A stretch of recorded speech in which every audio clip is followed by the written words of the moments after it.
महाराज जी, एक प्रश्न विशेष बहुत जरूरी है। ये मेरा व्यक्तिगत प्रश्न है कि मेरे मन में कभी कभी उठता है, मैं कभी बाहर के दृश्य देखता हूं। प्रश्न ये है कि महाराज, एक पागल व्यक्ति है। पागल क्या है कि वो संसार के जो वैभव का है उसको ग्रहण नहीं है। वो धीरे से चलता जा रहा है रास्ता में, जो मिला, जो खाया, जो मारा, जिसने जो फेंका, उसको वो सब सहन करके चलता रहता है। ऐसे व्यक्ति को दृष्टिगोचर जब आते हैं तो हमारे दिमाग में आती है ये पागल है। जब मैंने त्रिपुरा रहस्य नाम के ग्रंथ पढ़ा था, वहां भगवान दत्तात्रेय ऐसी अवस्था में पड़े थे और परशुराम जी भी उन्होंने ऐसे दर्शन किया था। परशुराम जी ने भी सोच लिया था कि ये कोई ऐसे महात्मा पड़े हैं और उन्होंने परशुराम जी से पूछा था कि ठीक है, तुम क्या क्या किए हो तो तुम्हारे सब बात मैं बता देता हूं। तो उन्होंने सारे बातें बताए। क्या इससे सिवा और कुछ है तुम्हारे पास? तब परशुराम जी आश्चर्य हो गए थे। तो ऐसे धर्म ग्रंथ पढ़ने के बाद जो वास्तविक वैरागी है, जो आज हम वैरागी व्यक्ति को पहचान नहीं कर पाते, तो हो सकता है जिस व्यक्ति को हम पागल कह रहे हैं वो क्यों ना है कि परम वितरक वैरागी हो। तो ऐसे महान व्यक्ति को हम एक छोटे से शब्द में अनदेखी कर देना, तो ये तो ठीक नहीं है। लेकिन उस वैरागी व्यक्ति को हम पहचाने कैसे, ये क्या संभव हो सकता है हमारे लिए? वाह, क्या बात है, बहुत अच्छा प्रश्न है। गीता में अर्जुन ने यही प्रश्न किया है कि जो ज्ञानी होते हैं वो क्या बोलते हैं, कैसे बोलते हैं, किमासीत व्रजेत किम, वो कैसे चलते हैं। तो भगवान ने कहा कि अर्जुन, ज्ञानी का लक्षण शारीरिक चेष्टा नहीं है।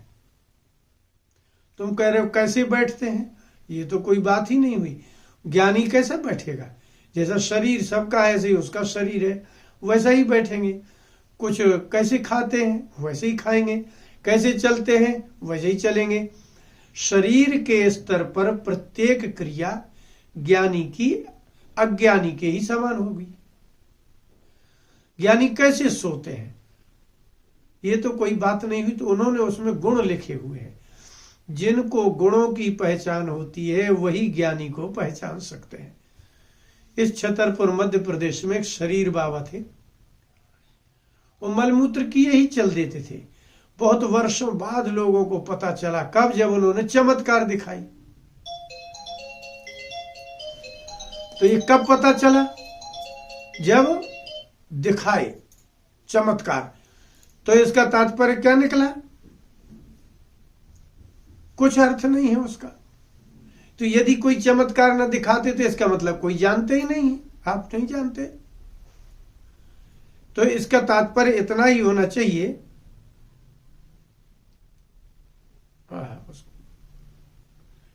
इसका तात्पर्य इतना समझ लीजिए कि ज्ञानी का लक्षण शरीर नहीं है। अब आपने क्या देखा कि एक जैसे कोई पागल होता है तो मलमूत्र विसर्जित करता है, वस्त्र आदि का भी ध्यान नहीं रखता है। तो वास्तव में ऐसा ही है। प्रेम और ज्ञान की स्थिति ऐसी है। लेकिन एक ज्ञानी ऐसे भी है। अभी हम महाभारत पढ़ा रहे थे। महाभारत में लिखा था कि तत्वज्ञ पुरुष को शरीर की उपेक्षा नहीं करना चाहिए, बीमार होने पर औषधि भी लेना चाहिए। तो इतना ही समझ लेना चाहिए कि ज्ञानी का लक्षण गुण है। आप उनसे वार्ता करेंगे, उनके पास बैठे, तो आपको अगर ज्ञानी और विक्षिप्त व्यक्ति में रखना है तो उनके साथ 24 घंटे रहिए आप। तो जब उनके साथ आप 24 घंटे रहेंगे तब आपको पता चलेगा कि ज्ञानी है कि नहीं है। ब्रह्मलीन स्वामी अखंडानंद जी महाराज वृंदावन वाले, उन्होंने लिखा था कि बनारस में एक राम भवन गुरुजी थे। वो शांकर भाष्य ब्रह्मसूत्र का पढ़ा रहे थे। लोग उनको सुनते थे कि ये पागल है। रोज व्यक्ति एक पागल आता और वहां बैठता था। उस दिन पता नहीं उनने किस शब्द का अर्थ भामती में कुछ कर दिया। जब वो महाराज निकलने लगे पंडित जी, तो वो जिनको पागल देख रहे थे उनने इतना ही कहा कि महाराज आपने जो अर्थ किया है ये अर्थ नहीं है। तो गुरुजी खड़े हो गए। आप बोले मैं रोज आपकी भांति ब्रह्मसूत्र श्रवण करता हूं। उनके वस्त्र नहीं थे, फटे चिथड़े कपड़े थे, किंतु आपने जो अर्थ किया है यह अर्थ नहीं है। तो गुरुजी अंदर ले गए। तो बोले आप बताएं। तो उन्होंने बताया इसका अर्थ ये है ज्ञानी। ज्ञानी जब तक नहीं बोले, तो जब तक आप उसका संग नहीं करेंगे। अर्जुन से भगवान ने कहा कि अर्जुन तुम जाना ज्ञानियों के पास,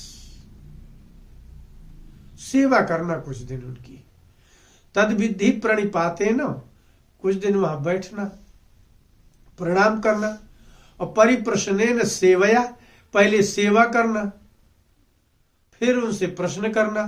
तो उपदेक्षन्ति ते ज्ञानम, तो तुम्हें ज्ञान का उपदेश करें। ज्ञानिनस् तत्वदर्शिना, तो तत्वदर्शी महात्मा जगत के किसी व्यक्ति से वार्ता ही नहीं करना चाहते, करना ही नहीं चाहते। जैसे कोई संसार का धनाढ्य व्यक्ति भिखारी से वार्ता करना उचित नहीं मानता, इससे क्या परामर्श ले, क्योंकि वो व्यापारी है, व्यापार का परामर्श देने वाला तो भिखारी है नहीं। तो भिखारी को परामर्शक नहीं मानता, सहयोगी नहीं मानता, सह पाठी नहीं मानता, और सह व्यवसायी भी नहीं मानता। इसी प्रकार से तत्वज्ञ पुरुष अज्ञानियों के साथ संभाषण करना उनके कुछ योग्यता नहीं मानते। भागवत के 10वें स्कंद में वर्षा ऋतु का वर्णन आया। उसमें लिखा है कि मेघों से बरसने वाला जल, जो मेघों से बरस रहा था जल, वह पर्वतों में गिर रहा था। तो कभी गिरता था, कभी समा जाता था। कैसे? तो उदाहरण दिया कि जैसे ज्ञानी महापुरुष अपनी इच्छा से ज्ञान देते हैं, कभी किसी को बता देते हैं, किसी को नहीं बताते। ये उसका उपमा लिखी है। ज्ञानी किसी किसी को गूढ़ रहस्य बताते हैं और वो उन्हीं को बताते हैं। इसलिए ज्ञानी का लक्षण यदि जानना है, अब विक्षिप्त में अंतर देखना है, तो आपको उनके साथ रहना होगा। विक्षिप्त पता चल जाएगा। 11वें स्कंद में महाराज निमि का वर्णन है, यदु का। वो गए तो दत्तात्रेय जी का ही प्रसंग है वो। तो बोले आप हम लोग तो इतना भोजन करते हैं तो भी शरीर सौठो इतना अच्छा नहीं है, आप बिना खाए कितने अच्छे पड़े रहते हैं। तो उन्होंने बताया कि इसीलिए हम पड़े रहते हैं, हमें कोई लेने देना नहीं है। कब पहचानेंगे आप? मार्कंडेय पुराण में लिखा है कि मदालसा के पुत्र चतुर्थ पुत्र को अलर्क को कहा था कि तुम दत्तात्रेय जी से ज्ञान लेना।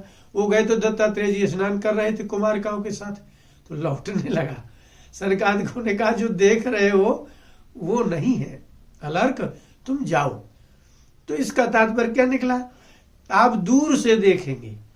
अलर्क जब उन्होंने दत्तात्रेय जी हैं ये ऐसा कुछ उनको पता नहीं था, लेकिन जब वो वहां पहुंचे तो देखा कि कुमारिकाओं के साथ वो आहार विहार कर रहे, तो लौटने लगे।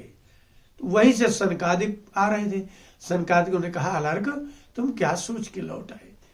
बोले मुझे किसी ने कहा ये दत्तात्रेय जी हैं। बोले हाँ वो दत्तात्रेय जी है।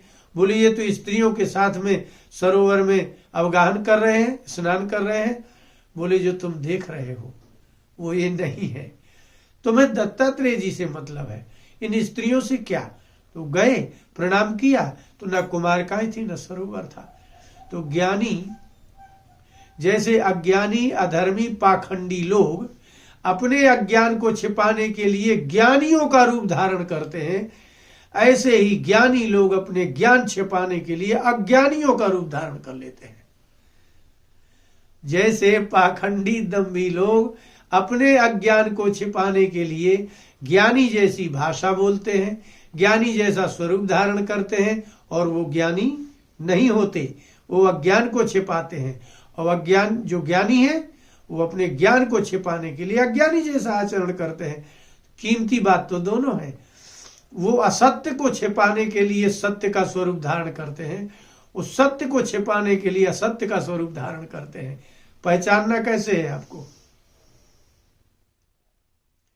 अब आप निर्णय करिए। यदि आपको सत्य की जिज्ञासा होगी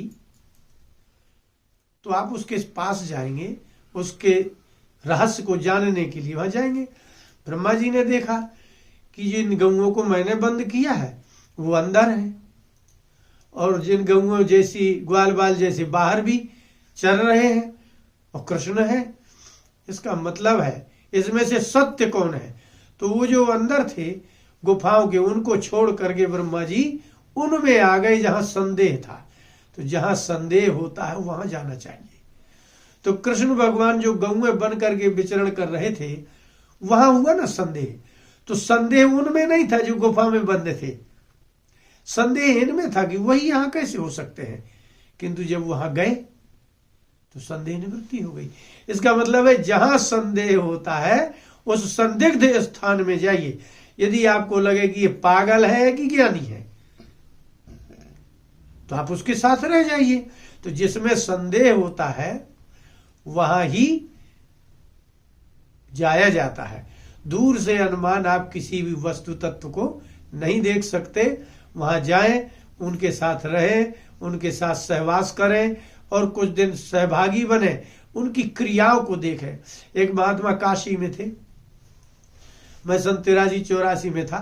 वो दिन भर पागलों की तरह घूमते थे, लेकिन रात में उनको देखा। मैं जब 4 बजे नहाने जाता था ललिता घाट से, तो वो ऐसी पद्मासन में बैठे गंगा जी के सामने मुंह करके बैठे मिले हमको प्रतिदिन 15 दिनों तक। तब मैंने गुरुजी से कहा, मैंने कहा गुरुजी ये दिन भर तो वहां फिरते रहते हैं और ये, तो बोले तुम आज देख रहे हो, 10 साल से तो मैं देख रहा हूं।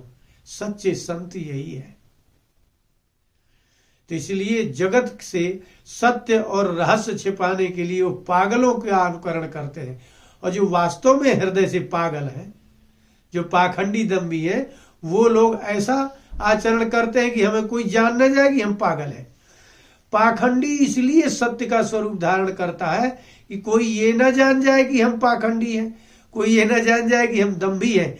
इसलिए दम्भ और पाखंड, भगवान ने अर्जुन से कहा कि अर्जुन बोलते अच्छा हो लेकिन तुम आदमी ठीक नहीं हो, तुम्हारी क्रिया में और भाषा में अंतर बहुत है। बोले क्या? बोले कि असोच्या नन्व सोचस तुम प्रज्ञावादाश्च भाषसे। कैसे आदमी हो, कैसे हो? तुम्हारी वाणी और क्रिया, तुम कह रहे हो मेरा धनुष छूट गया, मेरे शरीर कांप रहा है, एक तरफ ये कह रहे हो, फिर धर्म की चिंता करते हो और ज्ञानियों जैसी बात करते हो। ज्ञानी उसे नहीं कहते जिसकी भाषा और क्रिया अलग अलग हो। तो बोले ज्ञानी तो वही है जो संसार को दिखाए कि ये सत्य नहीं है, लेकिन सत्य उसके हृदय में रहता है। इसलिए जैसे धुआं से वह्नि आच्छादित रहती है। अब देखिए आप, सुखदेव जी जब आते हैं राजा परीक्षित के यहाँ, तो स्त्रियां और बालक उन पर धूल डाल रहे थे, यही लिखा है। जब ऋषि खड़े हो गए उनको देख करके, तब वो लौट गए। तो वहां यही लिखा हुआ है, जैसे भस्म में, राख में अग्नि ढका हो, ऐसे सुखदेव जी इस संसार में घूम रहे हैं। तो ज्ञानी को पहचानना वही जान सकता है जो जिज्ञासु हो और जिसको कोई लेना देना ही नहीं है। अज्ञानियों को ना कभी पहचान में ज्ञानी आए हैं, ना कभी आए थे, ना कभी आएंगे। बोले वृंदावन बिहारी लाल की जय।